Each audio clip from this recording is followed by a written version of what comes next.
नमस्कार दोस्तों, मैं विजय तिवारी। स्वागत है आपका हमारे YouTube channel the books society में, जहां हम आज की क्लास में एक और किताब की श्रृंखला शुरू करने जा रहे हैं। किताब का कोड होगा BHIC 101 और किताब का नाम होगा भारत का इतिहास। टोटल इस किताब में 19 चैप्टर हैं, यानी कि 19 चैप्टर हैं, जिन्हें 4 यूनिट में बांटा गया है। आज की क्लास में हम यूनिट नंबर 1 शुरू करेंगे, जिसका नाम है प्राचीन भारतीय इतिहास का पुनर्निर्माण। इस यूनिट को पढ़ने के बाद आपको यह पता चलेगा कि अगर हमें प्राचीन भारतीय इतिहास को जानना है तो उसके लिए हमें किन किन स्रोतों का प्रयोग करना होगा, या फिर प्राचीन भारतीय इतिहास के निर्माण में इतिहासकारों ने किन किन स्रोतों का प्रयोग किया है।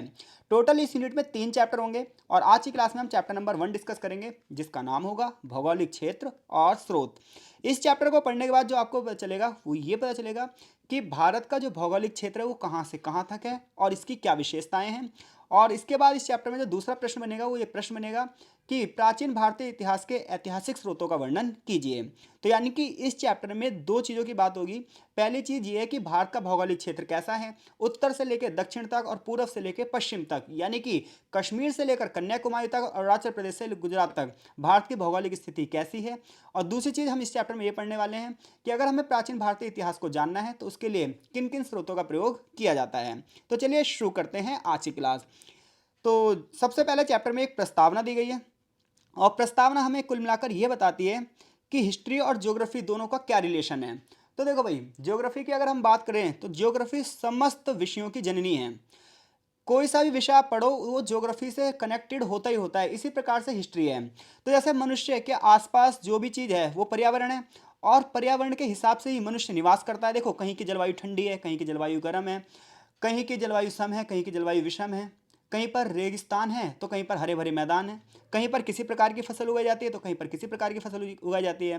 तो ऐसे में जो ज्योग्राफी है हमारी वो किसी न किसी रूप से हमें प्रभावित करती है। तो जब आप इंसान का इतिहास पढ़ोगे तो डेफिनेटली आप किसके बारे में पढ़ोगे, ज्योग्राफी के बारे में पढ़ोगे। तो अगर आप अतीत से ही देखो, जब मनुष्य की सभ्यता विकसित नहीं थी, मनुष्य आदिम अवस्था में रहता था, तो उस समय की ज्योग्राफी कैसी थी। तो यानी कि इससे पता चलता है कि आप मानव का इतिहास पढ़ो चाहे प्रकृति का इतिहास पढ़ो, आपको भूगोल का अध्ययन तो करना ही पड़ेगा। तो बिना भूगोल के इतिहास हमेशा अधूरा रहता है, ये बात ध्यान रखना।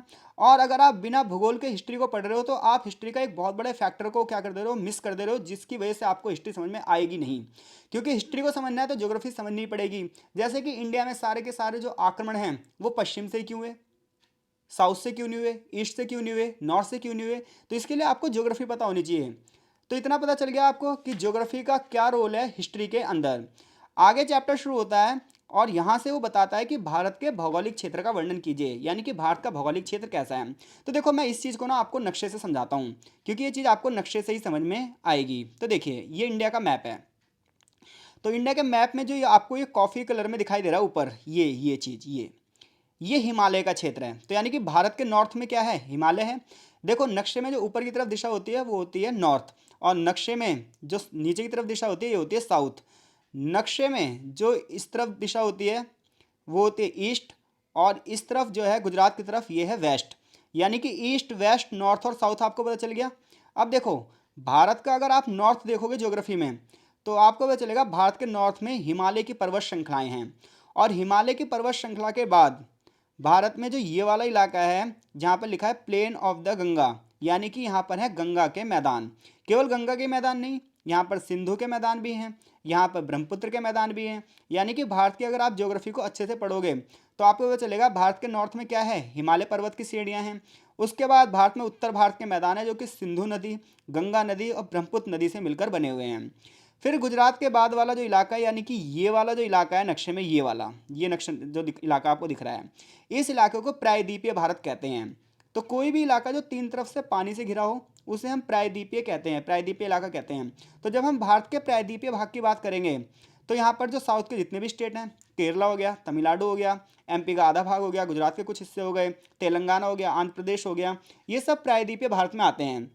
और प्रायद्वीपीय भारत की सबसे बड़ी विशेषता है यहाँ पर दक्कन का पठार, जो कि ये सारी चीज़ें हम पढ़ेंगे। तो अगर आप भारत के भौगोलिक क्षेत्र की बात करोगे तो किसी को कैसे बताओगे, तो आप ये बताओगे कि भारत का जो भौगोलिक क्षेत्र है इसके उत्तर में हिमालय पर्वत की श्रेणियां हैं, जबकि उसके बाद गंगा सिंधु और ब्रह्मपुत्र के मैदान हैं। इसके अलावा राजस्थान के पास ग्रेट इंडियन डेजर्ट है, यानी कि भारत का मरुस्थल है। इसके बाद अगर हम प्रायद्वीपीय भारत की बात करें तो यहाँ पर दक्कन का पठार है।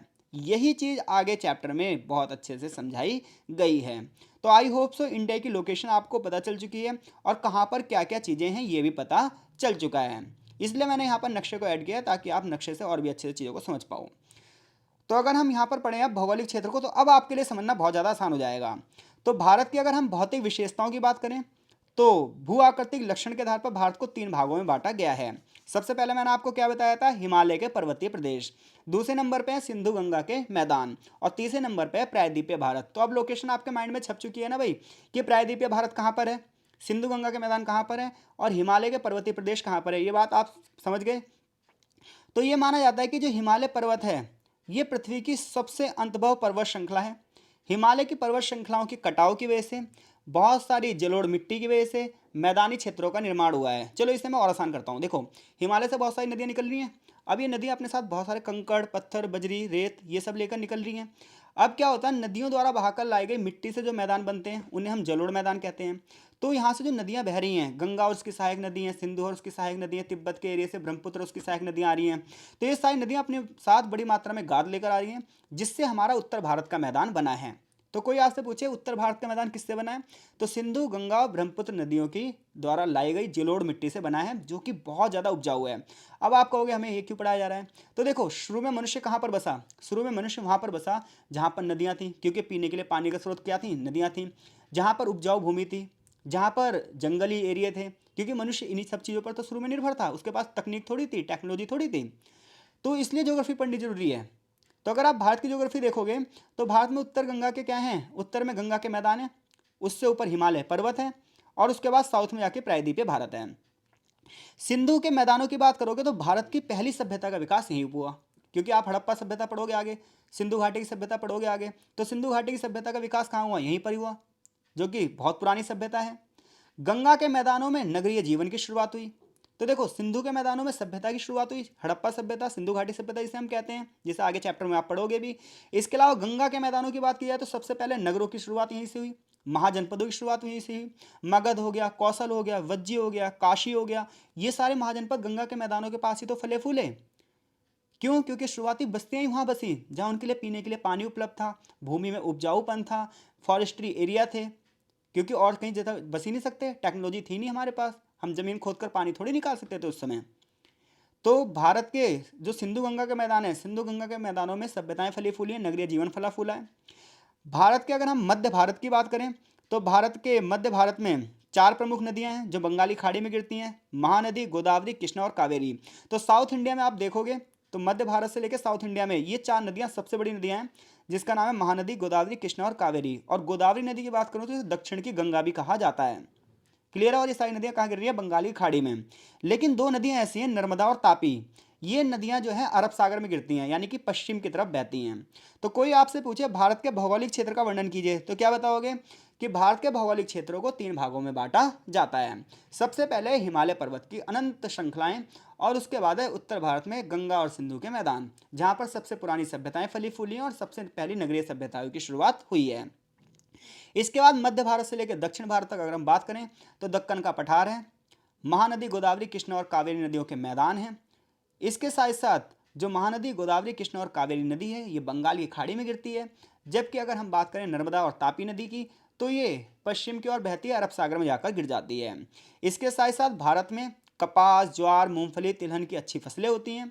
इतना ही नहीं, अगर हम बात करें, सबसे पहले कपास उगाने का श्रेय भी सिंधु घाटी के लोगों को जाता है। तो ये भारत के भौगोलिक क्षेत्र का वर्णन है भाई। तो अगर क्वेश्चन आ गया भारत के भौगोलिक क्षेत्र का वर्णन करो तो कर दोगे। आई होप सो चीज़ें आपको समझ में आ रही हैं। हिस्ट्री ऑनर्स के आप स्टूडेंट हैं तो चीज़ें आपको डीपली समझनी पड़ेगी, क्योंकि ऑनर्स का मतलब ही है गहराई से अध्ययन किया जाए किसी एक विषय का। अब हम इन्हीं क्षेत्रों को और ज़्यादा डीपली पढ़ेंगे आगे। कह रहा है विशिष्ट प्रमुख भौगोलिक इकाइयाँ। तो हिमालय की बात करें तो हिमालय को भी 3 भागों में बांटा गया है, पूर्वी हिमालय, पश्चिमी हिमालय और मध्यवर्ती हिमालय। तो पूर्वी हिमालय की अगर आप बात करोगे तो ये वाला हिस्सा जो आपको दिख रहा है, ये अरुणाचल प्रदेश के आसपास वाला इलाका, ये सारा है पूर्वी हिमालय। जब आप पश्चिमी हिमालय की बात करोगे तो ये वाला जो हिस्सा दिख रहा है आपको कश्मीर से, ये है पश्चिमी हिमालय। और जो ये नेपाल के पास वाला हिस्सा दिख रहा है ये है मध्यवर्ती हिमालय। तो इन तीनों हिमालय की क्या विशेषताएं हैं। तो जब आप पूर्वी हिमालय की बात करोगे तो पूर्वी हिमालय की पर्वत श्रृंखलाएं ब्रह्मपुत्र नदी से शुरू होती हैं और असम तक पहुंचती हैं और दक्षिण में चीन तक फैली हुई हैं। यहाँ पर जितने भी रास्ते हैं वो बहुत ही ज़्यादा दुर्गम है, यानी कि ऐसे रास्ते हैं जहाँ पर मनुष्य की पहुँच अभी तक संभव नहीं हुई है। लगातार नए नए रास्ते खोजे जा रहे हैं। मध्यवर्ती हिमालय की बात करोगे तो भूटान से लेकर चित्राल तक इसकी जो पहाड़ियाँ हैं फैली हुई हैं। तिब्बत का विशाल पठार भी यहीं पर है। हिंदू कुश पर्वत श्रृंखलाएं हैं। भारत और तिब्बत के बीच में जो व्यापार हो रहा है वो इसी सीमा प्रदेश से हो रहा है। जबकि पश्चिम की ओर देखोगे तो अफगानिस्तान तक दूर तक फैली हैं श्रृंखलाएं, जहां से बड़े पैमाने पर नवपाषाण काल की संस्कृतियां भी मिली हैं।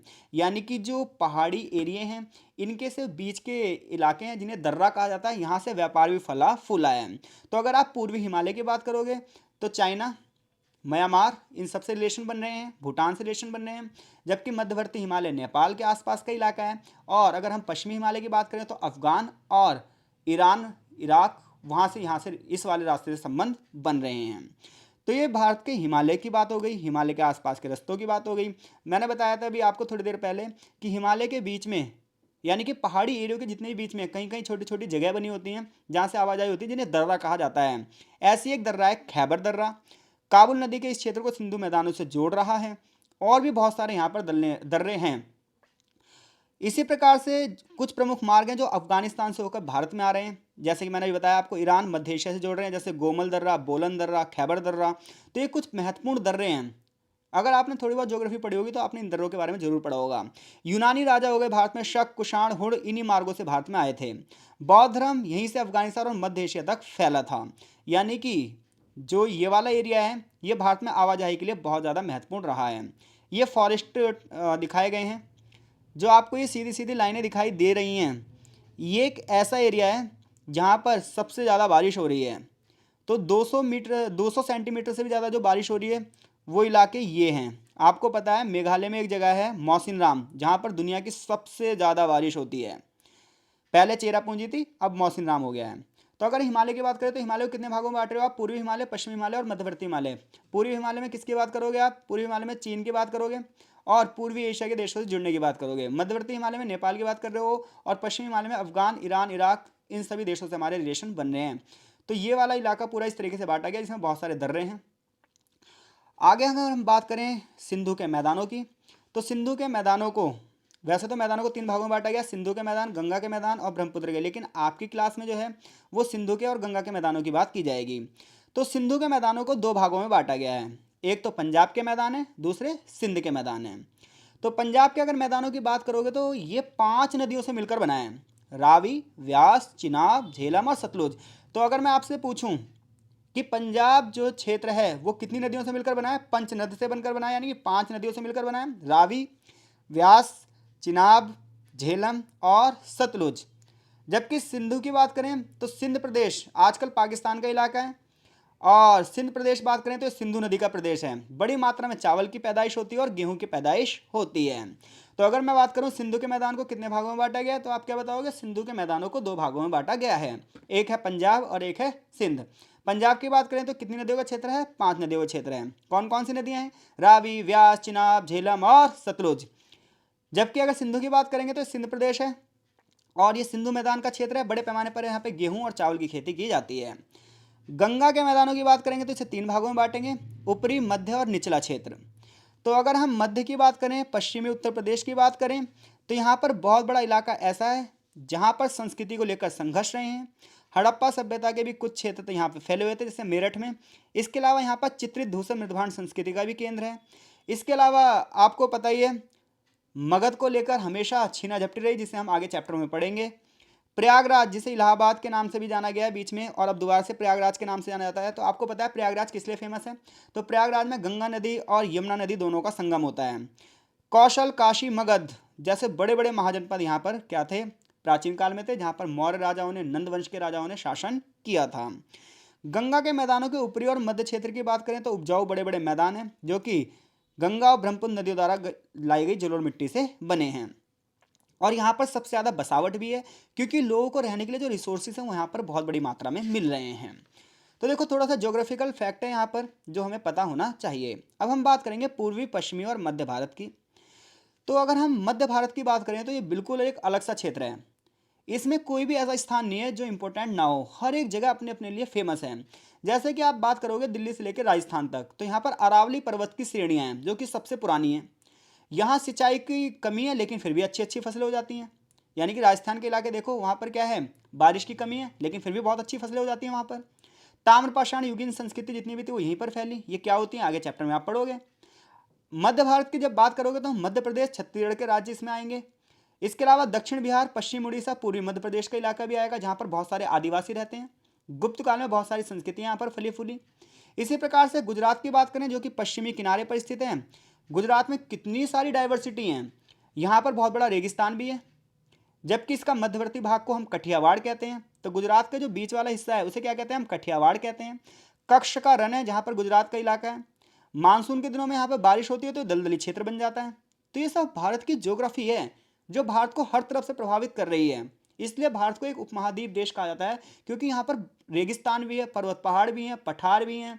इसके अलावा नदियाँ भी हैं, मौसमी नदियाँ भी हैं और हिमालय नदियाँ भी हैं। तीनों ओर से समुद्र से घिरा है तो समुद्री जलवायु भी है यहाँ पर।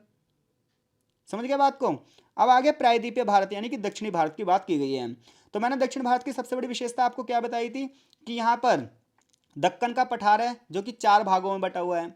महाराष्ट्र, आंध्र प्रदेश, तेलंगाना और कर्नाटक राज्यों में अलग अलग तरीके से ये बटा हुआ है।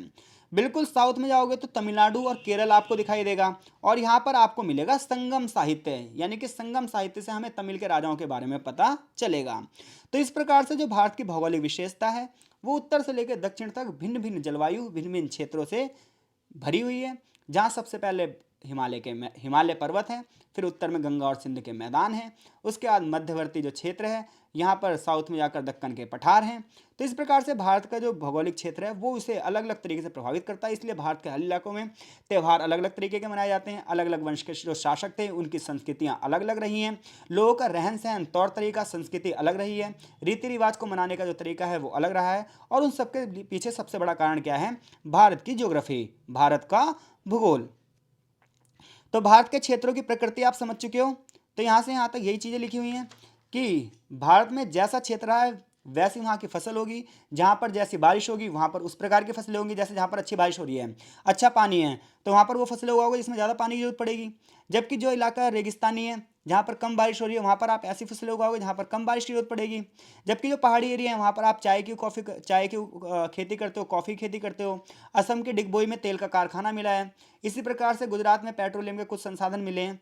तो भारत को चारों तरफ से अगर आप देखोगे तो अलग अलग प्रकार की फसलें, अलग अलग लोग, अलग अलग प्रकार के रीति रिवाज, अलग अलग प्रकार की संस्कृति, ये सब भारत की ज्योग्राफी की वजह से ही हमें मिलती है।